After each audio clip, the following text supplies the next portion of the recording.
Hi everyone, welcome back to my channel. Kim Chiu at Paolo Avellino, maraming kaganapan sa LA, at asahan ang mga maraming kaganapan this month.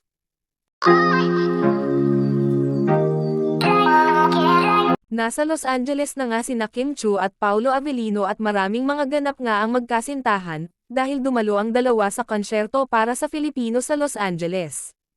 Abangan ang People's Superstars ngayong 8 ng Marso taong 2025 sa Lyric Theater sa Cerritos Center for the Performing Arts.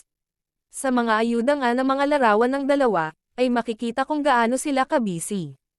Unang araw pa lang nila sa Los Angeles ay makikita na ang dalawa na talagang hindi mawawala ang kanilang daily routine, dahil nakapag-jogging ang magkasintahan, kung saan ay nakapost at nakatag pa si Paolo Avellino kung saan ay pinakita ni Kimi na magkasama sila ni Paolo sa pag-jogging, at dahil maraming kaganapan ang dalawa ay kailangan talaga nila maging fit and strong. Dumalo nga kahapon ang magkasintahan sa Thanksgiving dinner sa Manila International Film Festival, kung saan ay makikita ang dalawa na nag-enjoy, makikita nga sa kanilang mga larawan kung gaano nila kasuportado ang isa't isa. Makikita kasi si Paolo na kinunan niya ng larawan si Kimi at ganun din si Kim kay Paolo, na mukhang nag-enjoy ang dalawa. At sa bagong post naman ngayon, ay may interview ang dalawa kung saan ay napaka-blumang ng magjowa. Iba talaga ang kanilang mga ora ngayon, halatang masaya at in love sila sa isa't isa.